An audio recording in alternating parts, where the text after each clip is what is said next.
HLS apaisé. Aujourd'hui, nous allons faire une vidéo sur le symbolisme de la chouette. Alors, qu'est-ce que déjà le symbolisme? Alors, le symbolisme, c'est un système de reconnaissance à propos de signes, d'images, des mots, des couleurs, des formes, etc., qui sont destinés à être interprétés pour expliquer des faits, des événements, des gestes, etc., à exprimer également ses croyances. Voilà, tous les peuples ont leur symbolisme propre, toutes les cultures, tous les pays, tous les continents. Et suivant où on est, si on est au nord, au sud, à l'est ou à l'ouest, certains symbolismes diffèrent. Mais c'est tellement riche, c'est tellement dense, on va essayer de résumer au maximum. Mais pour aujourd'hui, donc, on va parler de la chouette. La chouette est un animal fascinant, beau, majestueux, mais aussi qui peut effrayer car c'est un animal nocturne, voilà, qui peut amener le mauvais sort ou au contraire une grande sagesse. Nous allons voir tout ça. Petit avertissement, cette vidéo est un condensé des connaissances que j'ai acquises. Également, c'est un résumé où j'ai essayé de trouver donc tous les savoirs pour permettre de faire cette vidéo. Si vous souhaitez avoir plus d'informations, n'hésitez pas à chercher par vous-même sur Internet des livres, des documents, des images, des vidéos, des livres. N'hésitez pas à chercher par vous-même. J'espère que cette vidéo vous plaira et je vous dis bon visionnage. Pour cette vidéo, je vais utiliser donc le livre des symboles, qui est un très beau livre sur le symbolisme, etc., qui est très riche, hein, qui est très recherché. Donc si vous souhaitez, pour un cadeau, n'hésitez pas à penser à celui-là. En plus il est pas trop cher, vraiment c'est du bon, c'est un super livre, un beau livre, et en plus il est classé par différentes catégories. Donc vous avez en premier les créations et le cosmos, le monde végétal, le monde animal, le monde humain ou même le monde spirituel. Mais pour cette vidéo, nous allons nous concentrer sur le monde animal et évidemment sur la chouette. Donc je vais vous la montrer. Voici, c'est celle qui est la plus connue, celle où tout le monde reconnaît tout de suite, c'est la chouette d'Harry Potter, Edwige, qui est de la race des Harfang des neiges. Voilà, c'est une chouette, une très belle chouette qui vient du froid, qui est blanche avec quelques taches noires par-ci par-là. Mais nous allons voir plus en profondeur le symbolisme de la chouette. Alors le symbolisme de la chouette, il est très très ancien. Donc je vais vous lire grâce au livre ce que j'ai trouvé, parce que c'est très très intéressant et je rajouterai au fur et à mesure les petites infos que j'ai trouvées ailleurs. C'est parti. La plus ancienne représentation d'une chouette ou d'un hibou a plus de 30 000 ans. Et apparaît sur les parois calcaires de la grotte Chauvet, dans le sud de la France. Avec ses aigrettes, son visage rond et les stries verticales de son corps, il pourrait s'agir d'un hibou grand-duc, alors commun sur tout le continent eurasien. C'est l'un des plus puissants rapaces nocturnes, ce que l'aigle est toujours. Ses grands yeux ont évolué pour lui permettre une vue perçante dans une quasi-obscurité. Son ouïe localise le bruissement d'un rongeur dans le noir absolu. Le plumage doux de ses ailes lui assure un vol silencieux. Il attend tranquillement ses proies, puis fond sur elles et les saisit avec une fulgurance et une finalité troublante. Son ululement audible de loin a un timbre mélancolique et envoûtant, tandis que les gloussements, les rires, les grognements et les cliquetis de sa communication sexuelle évoquent une qualité magique à demi humaine. Chassant la nuit, les chouettes sont rarement visibles pendant le jour. Mais, le cas échéant, elles semblent nous fixer avec une attention concentrée et une intensité humaine. Leurs yeux sont enchâssés dans des orbites osseuses qui ne leur offrent qu'une mobilité réduite.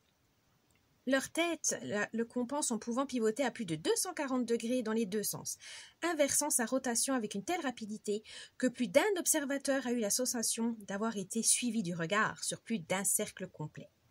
Leur plumage se fondant dans leur habitat naturel, elles ne poursuivent pas leur proie sur de longues distances, préférant se percher à hauteur et plonger sur les petits animaux qu'elles aperçoivent ou entendent. Il n'est donc pas étonnant qu'elles soient devenues des symboles à la fois d'une conscience aiguisée, donc l'invisible observateur dans l'obscurité, l'oiseau rusé qui accompagne Athéna, déesse grecque de la civilisation et protectrice d'Athènes, et du pouvoir stupéfiant de la mort, la terreur mortelle du visiteur furtif dans la nuit. En Allemagne et en Europe de l'Est, une chouette qui se pose sur une maison ou une grange est le signe d'une mort imminente. Une association qui s'étend presque partout dans le monde. Dans la mythologie amérindienne, par exemple, la chouette est alliée à l'homme squelette, le dieu de la mort. Toutefois, comme c'est souvent le cas, les puissances de la mort sont également celles de la transformation et la chouette est symboliquement liée au renouveau de la vie, mythiquement implicite dans la mort. Cette association est encore plus frappante dans les représentations de la grande déesse avec des traits de chouette ou accompagnés de chouette. Comme le souligne Mariga Jim Buntas, on trouve bon nombre de ces images sur des poteries, des sculptures ou d'autres objets réalisés au fil de plusieurs millénaires, et ce, dès la préhistoire.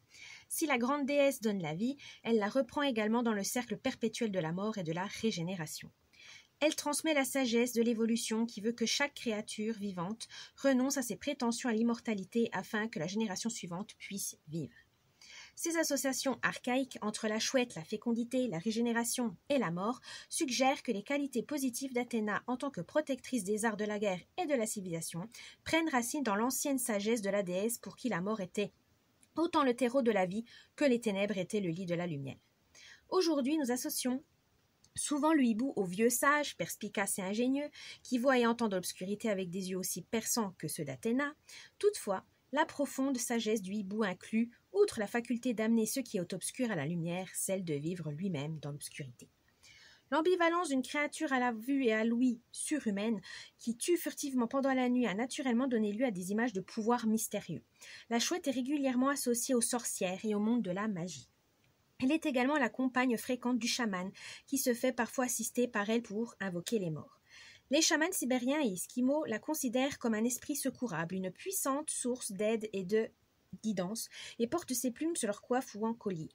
Dans les contes populaires, la tradition tribale et la mythologie, l'histoire naturelle de la chouette nous invite à imaginer ce qui se trouve derrière le voile du crépuscule. C'est très très intéressant. Ce livre est vraiment très historique. Voilà, on essaye de faire des recherches, etc. Donc c'est très explicite, c'est très bien. Et je vous ai rajouté, je crois que j'ai trouvé aussi d'autres. Oui, je vous ai trouvé encore d'autres petites infos. C'est par exemple chez les Romains, on voyait la chouette comme un présage de mort et le mythe de la striche s'inspirait de la chouette. Au Moyen-Âge, ces cris perçants dans la nuit terrifiaient la population. On l'associait au mal et elle devient un oiseau de mauvais augure, de malheur, signe de tromperie. D'ailleurs, pour conjurer le mauvais sort, on tuait une chouette et on la clouait sur la porte d'entrée.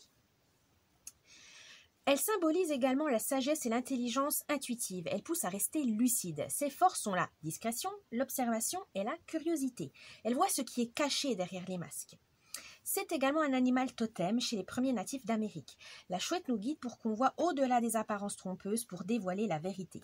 Elle encourage également à l'esprit critique, à bien réfléchir et vraiment à chercher le vrai, à distinguer le vrai du faux. Et c'est également chez eux un symbole de mort, pour annoncer un changement de vie. Donc ça peut être un symbole de mort au sens métaphorique, par exemple.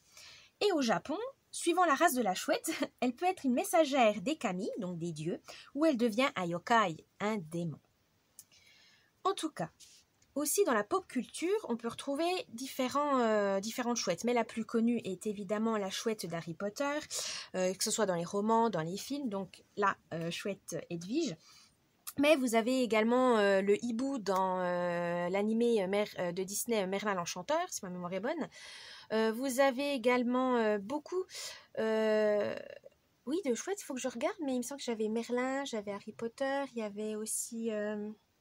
il y en a plein d'autres, hein. N'hésitez pas à me laisser ça en commentaire si vous avez des idées d'hiboux qui vous ont marqué. Mais en tout cas, c'est un animal qui fascine, qui effraie, mais en tout cas, il ne laissera jamais indifférent. C'est un animal qui est assez mystérieux parce qu'il est discret, voilà, il est sauvage, c'est un rapace, mais vous pouvez les voir quand vous allez voir des spectacles de fauconnerie ou dans des parcs d'oiseaux. C'est vrai que c'est des animaux qui sont, bon, suivant certaines races qui sont en voie de disparition, mais pas tant que ça, hein. Chez nous, on en a encore quand même beaucoup, donc profitez-en, écoutez, tendez l'oreille et peut-être observez-les, voilà, si vous avez la chance de les croiser. Pour conclure, la chouette, c'est un symbole autant bénéfique que maléfique, hein, suivant les époques, suivant les différentes cultures. Mais à vous de voir, à vous de choisir, de faire votre propre symbole. Qu'est-ce que représente la chouette pour vous? Du bonheur, de la chance, au contraire de la peur, de l'angoisse. En tout cas, chacun peut exprimer son symbole et suivre ou vous inspirer du symbolisme là que je vous ai déjà expliqué. C'est comme vous le souhaitez. Voilà, j'espère que cette vidéo vous a plu. N'oubliez pas le petit pouce bleu, de me laisser un commentaire, de vous abonner à la chaîne, ça me ferait plaisir. Et j'espère que je vais continuer dans ces symbolismes parce que je trouve que c'est intéressant de voir les différents sens qu'on peut donner à un seul objet, que ce soit animal, végétal, objet, situation, etc. Parce que ça nous permet quand même de voir les différentes époques, comment les différentes croyances, les différentes pensées pouvaient traverser les populations, tout simplement. Ça nous amène aussi à une certaine évolution, à une certaine sagesse, etc. Donc, en tout cas, moi, j'aime ça. Voilà, j'espère que ça vous a plu et je vous dis à la prochaine. Bye bye.